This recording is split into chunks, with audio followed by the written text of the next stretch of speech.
Before we get into the episode, I am thrilled to announce that the EntreMD Business School is open for enrollment. The EntreMD Business School is the only school of its kind for physicians who want to build 6, 7, and multiple 7-figure businesses. Over the last 2 years, we have had hundreds of doctors go through the school with unbelievable results. Some of them run brands, some of them run private practices, some of them are coaches, some have other kinds of service-based businesses or product-based businesses. And we've had people come in and cross the 6-figure milestone, cross the 7-figure milestone, cross the multiple 7-figure milestone.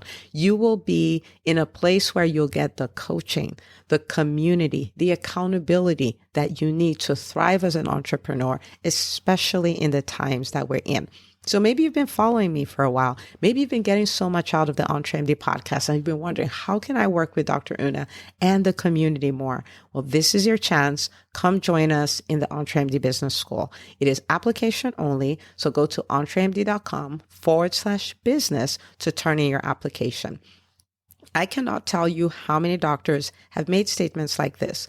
I recovered my investment in the first week. I recovered my investment in my bank account in the first 90 days. This is the best investment I've made in myself ever. I want you to have that kind of story, not just a story of building a great business that serves a lot and earns a lot, but having a business that gives you the freedom to live life on your terms. So don't wait any longer. entremd.com/business.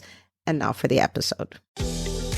Hi, docs. Welcome to the EntreMD Podcast, where it is all about helping amazing physicians just like you embrace entrepreneurship so you can have the freedom to live life and practice medicine on your terms.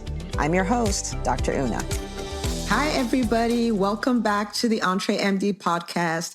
And today I am going to be telling on myself. I cannot even believe I picked this topic, but it's going to be so helpful to you. So enjoy your drive, or if you're around the house, grab your coffee and get ready for a really, really, really great episode. So today we're going to be looking at 7 valuable lessons, business lessons, by the way, that I learned from scoring 43% on a test. All right, so here's a story. In my 4th year in medical school, we had a class called chemical pathology, and I just hated it. I hated the thought of it. I hated the way the textbook looked. And I came up with a really brilliant strategy. I was just not going to study. I wasn't going to read anything about chemical pathology because I hated chemical pathology. So that was my strategy. I did not buy the textbook. I didn't study. I attended classes though, but didn't study. And I walked in and I took the first test and I got 43%. 4.3. There is no universe where that's a passing score. And mind you, you may not know this, but I went to medical school in Nigeria. And in Nigeria, they use the European system, which is very different from the American school system. And the thought process is, we're going to give as many people as possible the opportunity to get into med school, and it will be survival of the fittest. So it's not just about passing or making an A. I mean, my first year, we're literally 420 students. And at the end of the day, we had probably 108 or 112 graduates. So you need to be in the top 112. So you do not have time to be making 43 on a test, right? But I didn't buy the textbook. I didn't study. And that's what happened. Okay. Well, I learned from my lesson pretty quickly. So I went to, and it was so weird. Like, they put your test scores on a board and everybody goes to the board to see these test scores. So I walk in there, I see a 43%. I'm like, oh crap, my strategy did not work. So I walk away from the board, straight to the bookstore, and guess what I bought? The textbook. So I buy the textbook, I go back home, I start studying what I should have done in the first place. And, eventually we had other tests and, we had our exams and all that stuff. And I ended up with an A, and I was one of the 108 or 112 that graduated, thank God. But I learned a very valuable lesson from that. Now, this was happening in 2001. So at the time of this recording, we're talking 19 years ago, but it always stuck with me. Okay. So I'm going to share those lessons with you. All right. So Lesson number one, burying your head in the sand is not a strategy, okay? If this was a live event, I would be saying, say this after me. But burying your head in the sand is not a strategy, okay? So maybe you know that you're supposed to start a business and you've literally gone like, yeah, it's hard. Yeah, I don't think I have the time. I know I'm supposed to do this, but I'm just going to pretend it's not there. It is not a strategy, okay? You built a business and it's not yet profitable and you know you should figure it out. I mean, you're going to need to make payroll. It's a great opportunity. Like imagine if you can get the business to work and all this stuff. And you're just like, I'm just going to put my head in the sand. I can't deal. Or there's a threat that's come to your business. And, you know, maybe you're in primary care and you own your own practice. Maybe that's your business and you just had 1 minute clinic open by you and Walmart opened another clinic by you and 2 other doctors moved into the area. And you know that I need to pivot, I need to adapt, I need to change some things, I need to compete harder, but you just put your head in the sand. Burying your head in the sand like I did will get you a 43%. It's not going to work. Okay. So that is not a workable strategy. Okay. So if you remember from my story, yes, that was really bad. I could have cried. I could have whined. I could have said it's not fair. I could have said medical school is hard. I could have blamed somebody else. But you really need to just do that. You need to walk to the bookstore, get your book, and go sit down and read. Now, what would that look like for an entrepreneur? Maybe it's time to get a coach on board, right? Maybe you haven't been able to figure it out. People say there's no shortcut to success. I disagree. Right? I think that there is a shortcut to success. They're called mentors and coaches. Okay. So maybe it's time for you to get a coach on board. Maybe it's time for you to do that. Now, will it cost you money? I don't call it a cost. It's an investment, but maybe you should be doing that. Okay. Maybe you should be taking some courses. Maybe you should, because what you know has brought you to where you are. And if you want to get better, you're going to have to know some different things. Okay. Maybe you need the accountability of a group, or maybe you need the camaraderie of a group, whatever it is. Okay. So these are some of the things that you should be doing. And of course, you know, this is what the EntreMD tribe is about. So if you started a business, or you want to start a business, or you want to scale a business, or you're like, my business is not profitable, we're here for you. Okay. So whether it's private coaching or group courses or whatever, you know, reach out. Let's do it. Okay. All right. So that's one of the things you could do. Okay. And that was the first thing that I did. The second thing that I learned is that you can change. Okay. For me, I was just like, this is complex. I just don't want to deal with it. I can't do that. Right. And it's not true. I mean, like, I may not like studying it as much. I may not chase that as, you know, a major in college because I don't like it, but I can do it because it's something learnable. I can learn it. You know what I mean? And it's something I need to learn on the way to where I need to be. I want to be a doctor. That's not a class. It's not an elective. You know what I mean? Like, it's something that I have to pass. So in the same way, maybe you're not marketing your business because you're saying I'm an introvert. And, you know, I'm telling you that you can change. Now, you're always going to be an introvert, but I'm saying you can be that person who can show up in places and confidently market. You can speak. You can, you know, ask for referrals. You can be a rock star networker. You can do all those things. Those are all learnable skills. You can change. So you at your core, you're not going to change. But if there are things you can do, you can learn to do them. Okay. So same way I went from 43 to an A. In your business, you can go from, oh, I can't market, or when I see profit and loss statements, they make me dizzy, and all of those kind of things. Realize that those are things you're going to need to know to have a thriving business that will fund the life you want to live and let you practice medicine on your own terms. So if that's what it takes, learn it.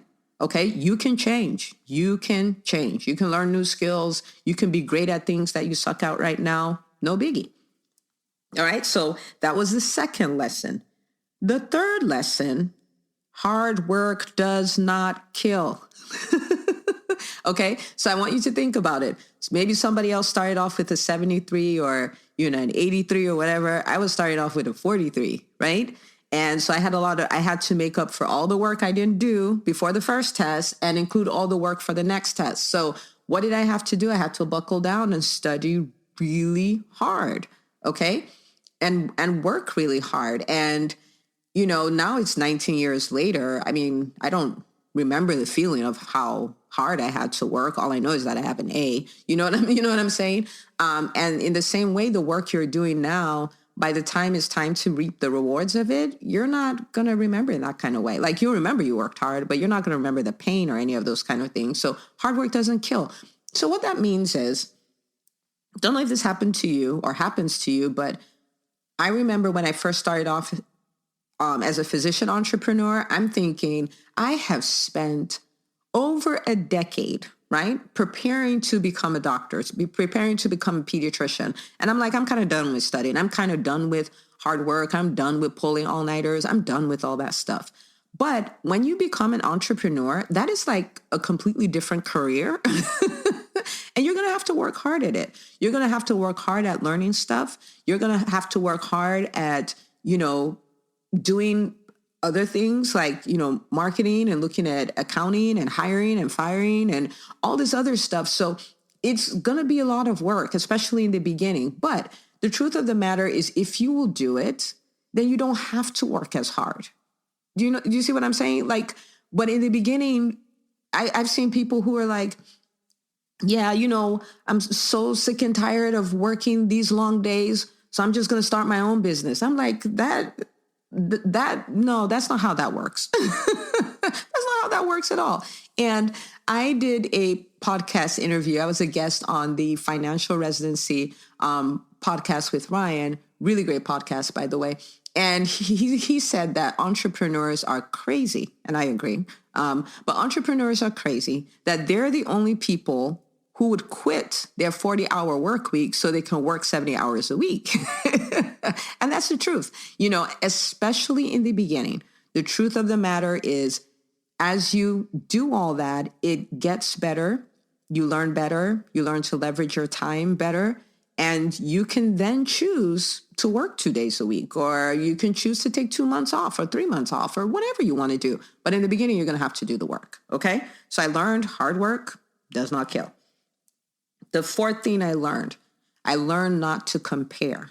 Okay. For instance, if I had a friend who made 83 on this test that I made 43 on, and we had another test in 4 weeks, right?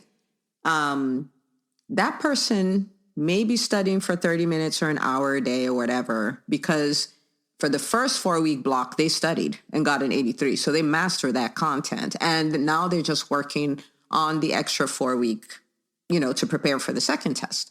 But for me, I didn't study for the first one. So now I have 8 weeks worth of work to study on. I had to study harder, much harder than the people who started studying when they should have been studying. So if I was comparing myself to them and why do I have to work hard and why am I missing all the fun or whatever, then I probably would have ended up with a 43 at the end of, the day, at the end of the entire course. So what are you supposed to do? Not compare. Stay in your lane. Do what you're supposed to do. That's what you're supposed to do. And, stop feeling sorry for yourself. You're the one that didn't read. And this is me talking to me, okay? I'm not saying you didn't read. Just stop feeling sorry for yourself. So maybe somebody else came from a family where everybody's an entrepreneur, and when they were in med school, they did an MBA, and when they're in med school, they started a few businesses and all this stuff. And this is your first time ever touching anything about business, and their business is blowing up and yours is not, your business is not, and you're concerned. You shouldn't be. They're probably in their third phase of their business, and you're in phase 1, or maybe even building the foundation. So you're not even in phase 1. Don't compare, which is really hard because we have this amazing thing called social media, and everybody puts their best foot forward and nobody shows you the struggle involved in entrepreneurship. And you're like, something must be wrong with me. If you are struggling as an entrepreneur, nothing is wrong with you. Okay. It's one of the hardest things you would do, but it's one of the most rewarding things that you would do. Okay. So if you're struggling, I don't want you to despair. If you need to bring a coach on, bring a coach. If you need to come join us and be part of the Freedom Formula Masterclass, come join us. If you need to be in a circle, maybe, you're not in the right Facebook groups. Maybe you want to join our Facebook group, and where you can talk all things entrepreneurship and stuff and see fellow quote unquote crazy people like you. Maybe that's what you need to do. Maybe you need to get up and work harder. Maybe you need to stop comparing and work harder. Whatever you need to do it. But if you are struggling, if it seems like it's hard, entrepreneurship is hard. Okay? It's hard, but it's great. And it gets easier like everything else. Okay? So do not compare.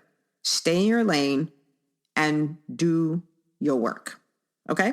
All right. And the fifth thing is that a tribe is worth its weight in gold. Okay, listen. And when I say a tribe is worth its weight in gold, I mean an intentionally crafted tribe. So not where you allow relationships happen to you, where you choose who is in your tribe. So one of the things I didn't say in the story is that I found the people who had the highest grades in that class, and they became my friends, right? So that way I'm studying with them. If I have questions, I'm asking them. And, you become like the people you hang around. It's kind of just is the way it is, right? So I did that so that they could rub off on me. Their habits could rub off on me.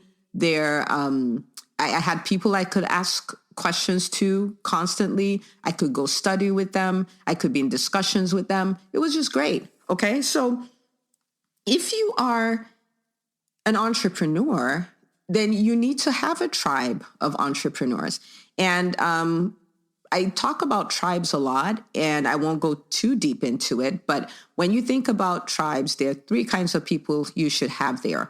You should have people who are where you want to be. So that would be mentors and coaches and, people like that. You should have people in the grind with you. So they're in the same phase of their entrepreneurial journey.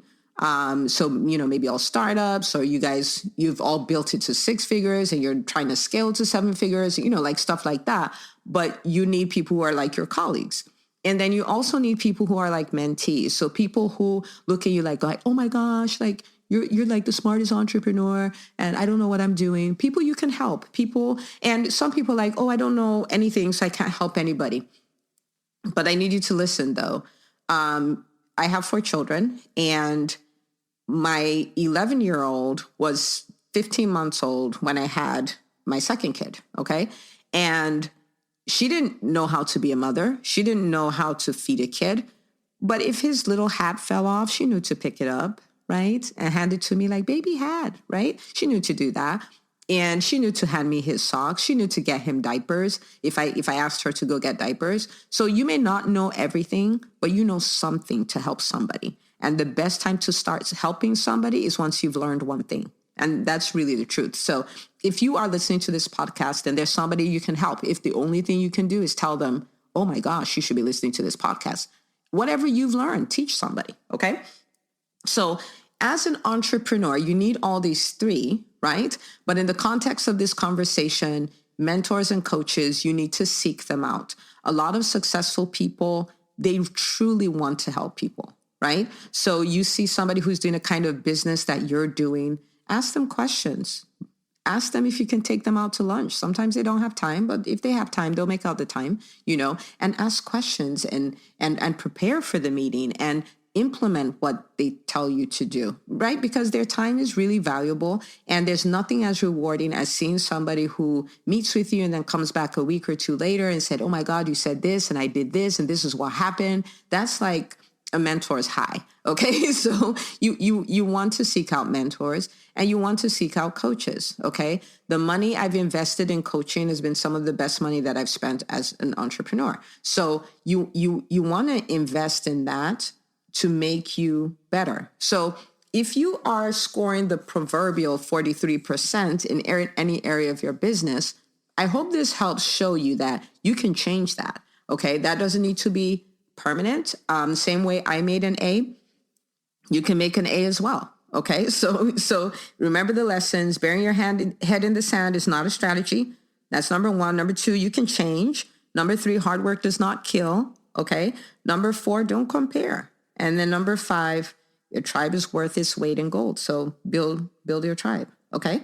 All right. So Hope you got those lessons. And what I want you to do with that today is I want you to commit to do something about your quote unquote 43%. All right. So if you've been meaning to start a business and you haven't started a business, take these 5 lessons and get to work. If you have started a business and it's not yet profitable, take these lessons and get to work. If you've built a business that's profitable, but you know there's so much more potential and it's time to scale, take these lessons and get to work. All right. So what I want you to do is I want you to post which lesson you are going to be taking and running with today. Okay. So take a snapshot of the podcast, add your lesson, what you're going to do, okay, which lesson you're going to act on, and then tag us, #EntreMD, ENTREMD, and I will love to continue the conversation with you on social media. So let's do it, get to work, and I can't wait to hear what you're going to do with this.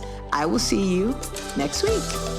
If you love this podcast, please take a moment to subscribe, share, and review it on iTunes. As you go about your week, remember, you're not just an MD, you're an EntreMD. Don't forget to tune in next week for another great episode. Until next time.